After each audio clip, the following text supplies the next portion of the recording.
주님의 재림을 진심으로 사모하는 재림 성도 여러분, 저는 이 시대를 위한 특별한 진리인 현대의 진리를 전하고 있는 에스더입니다. 오늘은 구속의 경륜과 14만 4천인이라는 책으로 지난 시간에 이어서 말씀을 계속 나누어 보도록 하겠습니다. 오늘 연구할 주제는 죽은 자들도 14만 4천인에 포함되는가? 라는 주제를 가지고 연구를 해 보도록 하겠습니다. 많은 사람들이 궁금하게 여기는 14만 4천인에 대한 질문들 중 죽은 자들도 14만 4천인에 포함될 수 있는가 하는 문제에 대해서 많이 궁금해합니다. 14만 4천인은 상징적인 숫자일 뿐 실제적인 수효가 아니라는 교단적인 가르침이 있음에도 불구하고 아직도 많은 부류의 사람들은 실제적인 수효라고 믿고 있는 사람들이 적지 않습니다. 제가 얼마 전에 만난 어느 재림교회 목사님도 계시록은 다 비유고 다 표상이다. 그러면서 이 14만 4천도 상징이지 실제 수요가 아니라고 그렇게 얘기하시는 목사님도 만나 뵈었습니다. 특히 오랫동안 세천사의 기별을 믿어온 연로한 분들 중에 개인적으로 그렇게 믿고 있는 분들이 많이 있습니다. 그것은 재림교회에서 과거에는 그렇게 가르치고 배워왔기 때문입니다. 그런데 죽은 자들 가운데도 14만 4천 명에 포함되는 무리가 있다는 사실을 깨닫게 된다면 어떤 이들은 크게 당황할 것이 분명합니다.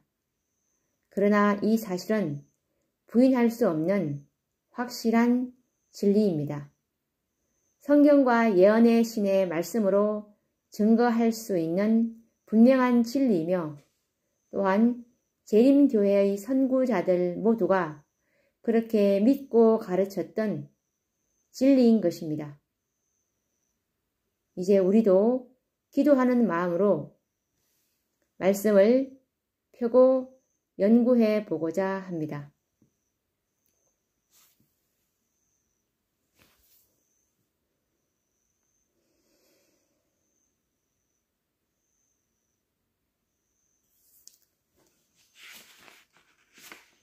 우선 계시록 7장 2절에서 3절 말씀을 읽어보겠습니다.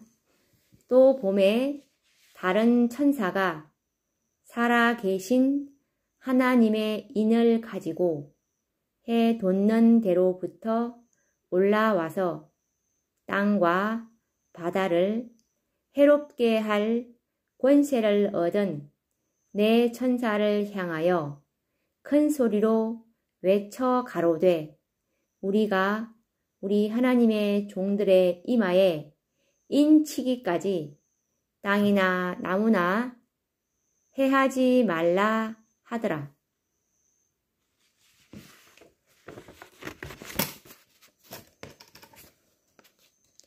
계시록 7장을 자세히 읽어보면 요한은 계시 중에서 한 천사가 살아계신 하나님의 인을 가지고 해 돋는 대로부터 올라와 바람을 붙들고 있는 땅 네 모퉁이의 천사들에게 인치는 사업에 방해가 되지 않도록 도움을 요청하고 있는 장면을 보게 됩니다.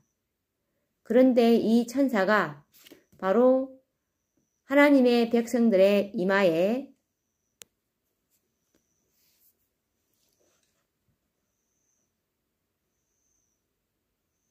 인치기 위해서 올라온 셋째 천사입니다.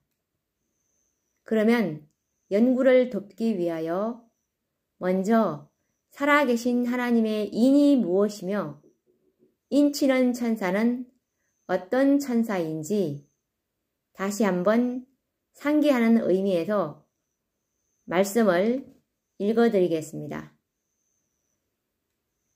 증언의 말씀인데요. 각 시대의 대쟁투 640페이지 말씀입니다. 하나님의 율법을 대적하던 자들은 목사들로부터 가장 작은 자에 이르기까지 진리와 의무에 대하여 새로운 견해를 가진다. 그들은 넷째 계명의 안식일이 살아계신 하나님의 인이 됨을 너무 늦게 깨닫는다. 그리고 이와 관련된 증언의 말씀, 초기 문집 118페이지에 넣은 말씀입니다. 나는 그때 셋째 천사를 보았다. 나를 수행하는 천사가 말했다. 그의 사업과 사명은 두렵고 놀라운 것이다. 그는 곡식을 가라지에서 분리해서 인을 치고 묶어서 하늘 창고에 들이는 천사이다. 이 일에 온 마음과 주의력을 기울여야 한다. 위에 읽어드린 말씀처럼 살아계신 하나님의 인은 안식일이요. 인치는 천사는 셋째 천사라는 사실에는 의문이 없을 줄로 믿습니다. 그렇다면 좀 더 전진하여 셋째 천사는 언제 하늘에서 내려왔으며 인치는 사업을 언제부터 시작했는가라는 문제입니다.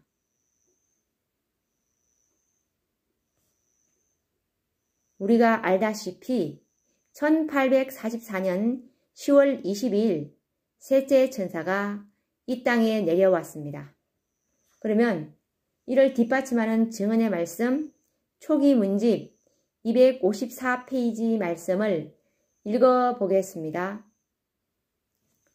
예수께서 성소의 봉사를 끝내시고 지성소에 들어가셔서 하나님의 율법이 들어있는 법궤 앞에 서 계실 때 세 번째 기별을 가진 힘센 천사를 세상에 보내셨다. 초기 문집 253. 위에 읽어드린 증언의 말씀처럼 1844년 10월 22일 예수님께서 성소 봉사를 끝내시고 지성소에 들어가셔서 힘센 셋째 천사를 이 땅에 보내셨습니다. 그렇다면 인치는 사업은 1844년부터 시작된 것이 확실하지 않습니까? 그리고 1849년 3월 24일 초기 문집 제6장 열린 문과 닫힌 문에 관한 장을 보면 화이 선지자는 인치는 사업이 이미 진행 중임을 말씀하셨습니다. 이에 관련된 증언의 말씀, 초기 문집 43, 44페이지 말씀을 읽어드리겠습니다. 사단은 이 인치는 시기 동안 하나님의 백성들의 마음을 현대 진리에서 돌이켜 그들이 흔들리도록 하기 위하여 온갖 계략을 다 쓰고 있다. 나는 하나님께서 환난의 때에 당신의 백성들을 지키기 위하여 그들을 덮어 씌울 덮개를 가지고 계시는 것을 보았다. 진리 편에 서서 마음을 순결하게 보존한 영혼에게 전능자의 보호막이 씌워질 것이다. 사단은 이것을 알고 할 수만 있으면 사람들의 마음을 진리에서 떠나게 해서 흔들리게 하려고 온 힘을 기울여 일하고 있다. 나는 사단이 이러한 방법으로 하나님의 백성들을 혼란시키고 속이고 유혹하는 일을 바로 지금 곧 인치는 시기에 하는 것을 보았다.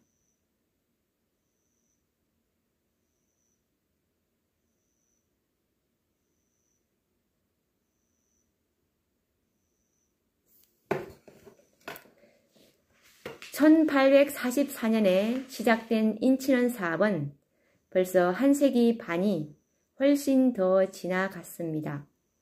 셋째 천사가 이 땅에 내려온 목적은 알곡과 가라지를 구별하여 인을 쳐서 창고에 들이기 위해서입니다. 그러므로 인치는 사업은 이미 시작된 것입니다. 시작되었다는 말은 무슨 뜻일까요? 그 말은 하나님의 백성들에게 인을 치기 시작했다는 말입니다. 14만 4천 명은 계수되기 시작했으며 정확하게 14만 4천 명에게만 인을 칠 것입니다. 그렇다면 인침받은 사람 중에서는 잠든 자들이 있지 않을 것입니까? 그렇습니다. 선지자는 1844년 이후 셋째 천사의 기별을 믿고 잠든 영혼들 중에는 살아계신 하나님의 인을 받은 자들이 있었음을 계시로 보았습니다. 선지자의 글을 우리가 한번 보도록 하겠습니다. 요한계시록 14장 13절 화이트축에 놓은 말씀인데 읽어보겠습니다. 지구상에는 90세를 넘는 사람들이 살아있다.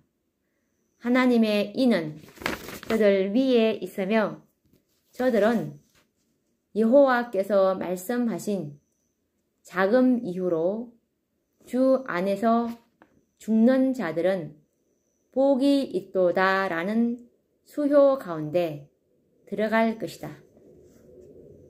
그리고 이와 관련된 다른 증언의 말씀 가려 뽑은 기별 2권 263페이지 말씀도 읽어드리겠습니다.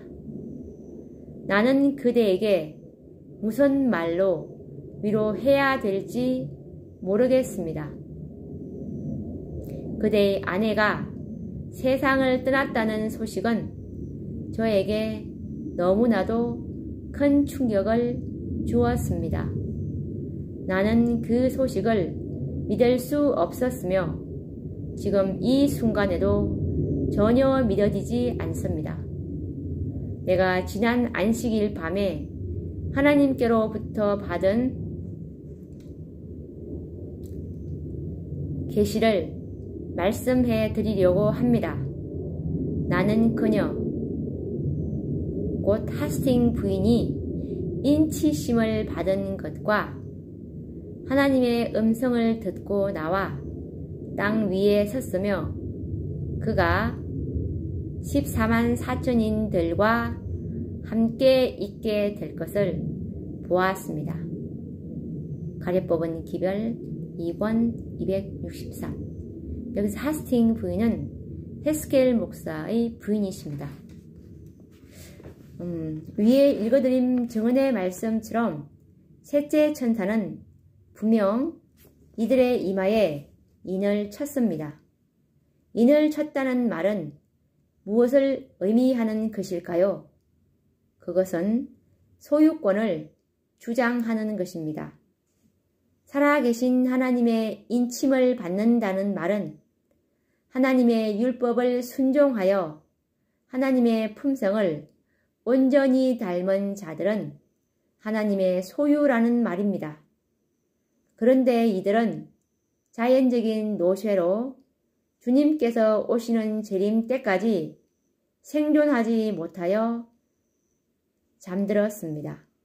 그렇다면 이들의 육체적인 죽음이 그의 이마에 처진 살아계신 하나님의 인을 무효화시킬 수 있을까요? 결코 그럴 수는 없는 것입니다. 그것은 하나님의 공의로우신 품성에 모순되는 일입니다. 한번 생각해 보겠습니다. 살아계신 하나님의 인은 넷째 계명인 안식일이며 하나님과 그의 백성 사이에 표징이 됩니다.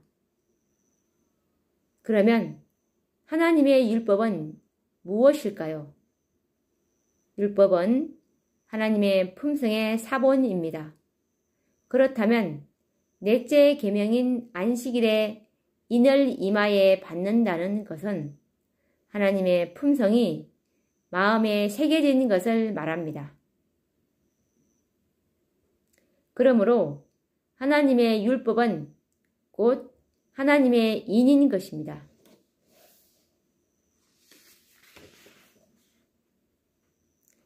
이에 관련된 증언의 말씀, 교회의 정언 2권 468페이지 말씀을 읽어드리겠습니다. 하나님의 법을 품성의 시금석과 살아계신 하나님의 인으로 제시하면서도 거룩한 계명을 범하고 있다. 이런 일을 하는 자들의 양심은 마비되고 매우 강팍해 된다. 교회의 증언 2권 468 위에 읽어드린 증언의 말씀처럼 품성은 죽음으로 무효화되는 것이 아니라 오히려 고정시켜 버리는 것입니다. 그렇다면 왜 그들이 받은 인이 취소되어야 할까요? 그들의 죽음은 오히려 14만 4천인의 인침을 영원히 고정시켜 주는 것입니다.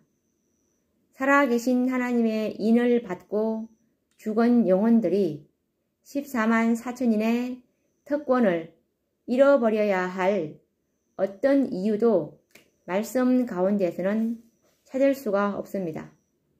오히려 성령께서는 다음과 같은 보증의 말씀을 주셨습니다. 요한계시록 14장 13절 말씀입니다. 또 내가 들으니 하늘에서 음성이 나서 가로되 기록하라.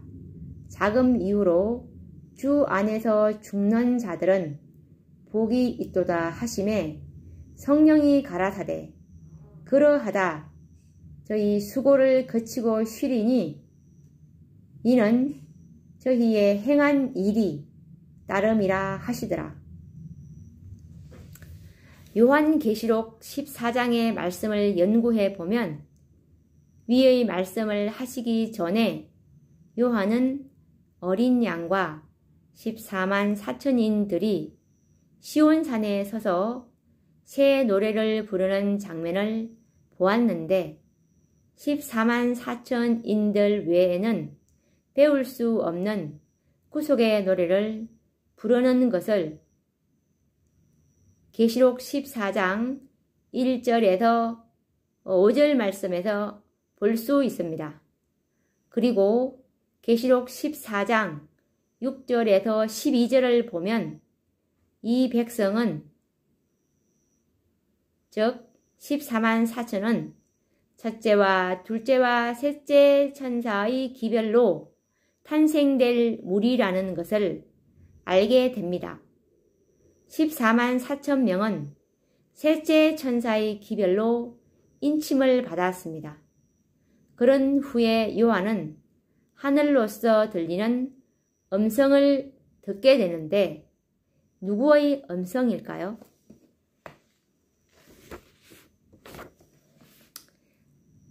계시록 1장 1절에 보시면 예수 그리스도의 계시라. 그리고 계시록 14장 13절을 보시면 기록하라. 자금 이후로 주 안에서 죽는 자들은 복이 있도다 하시매라는 음성을 들을 수 있습니다. 그런 후에 또 다른 음성을 요한은 듣게 되는데 누구의 음성일까요?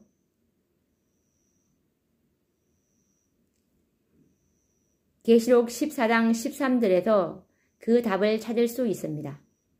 성령이 가라사대 그러하다 저희 수고를 그치고 쉬리니 이는 저희의 행한 일이 따름이라 하시더라. 예수께서는 요한에게 지금 하는 말을 기록하라고 명령하셨습니다. 자금 이후로 주 안에서 죽는 자들은 복이 있도다.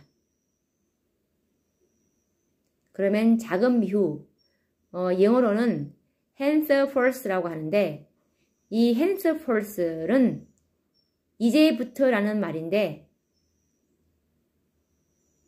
그럼 언제부터 주 안에서 죽는 자들이 복이 있다는 말일까요?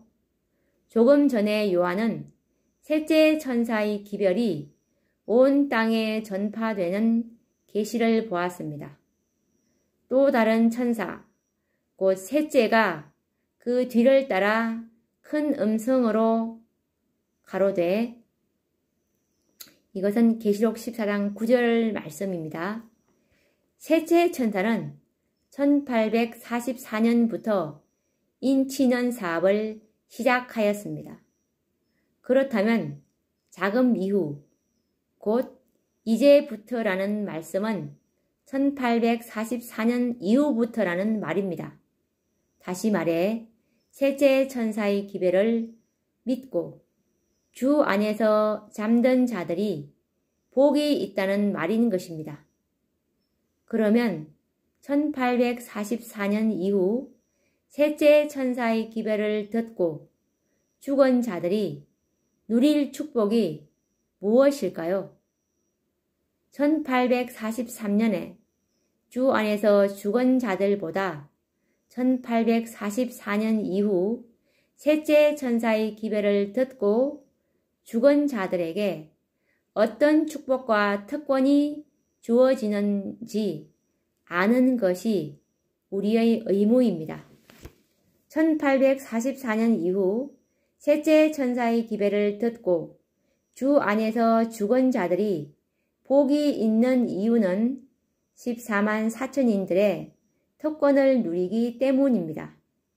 그 이유는 잠시 후에 알게 될 것입니다. 죽은 자들도 14만 4천인들의 특권을 누릴 것이 확실함을 성령께서는 보정하여 말씀하시기를 계시록 14장 13절에 성령이 가라사대 그러하다 저희 수고를 거치고 쉬리니 이는 저희의 행한 일이 따름이라 하시더라 라고 하셨습니다. 야곱의 환난 때에 생존하여 있는 14만 4천인들이 야곱의 환난을 통과할 때 이들은 편안하게 무덤에서 저희 수고를 거치고 쉰 후에 일곱째 재앙이 시작될 때 무덤에서 부활, 즉 특별 부활하여 잠시 동안 환난을 통과한 후 14만 4천인의 특권을 누리게 됩니다. 완전히 거듭나지 못한 마음에는 다음과 같은 불평을 하는지 모릅니다. 야곱의 환난을 통과한 사람과 무덤에서 쉬었던 사람들이 동일하게 14만 4천인의 특권을 누린다면 불공평하지 않는가? 라고 항의하는지 모릅니다. 그것에 대한 궁금증은 잠시 접어두고 다음 시간에 그 부분을 우리가 이 특별부활에 대해서 더 좀 깊이 다루어 보도록 하겠습니다. 오늘 우리가 죽은 자들도 14만 4천인에 포함되는가 라는 이 주제를 가지고 연구를 좀 해보았는데요. 14만 4천 안에 죽은 자들도 당연히 들어갈 수밖에 없는 사실은 1844년부터 인침이 시작되었다는 사실입니다. 죽었다고 이 인이 무효화될 수 없고 살아계신 하나님의 인은 하나님의 율법이기 때문에 이 율법으로 인침받은 자들이기 때문에 죽었다고 이 인이 무효가 되는 것은 아니라는 사실을 오늘 우리가 확실히 알 수 있었습니다. 그러면 다음 시간에도 이 특별부활을 좀 더 깊이 다루어 보는 시간을 갖도록 하겠습니다. 다음 시간에 뵙겠습니다. 감사합니다.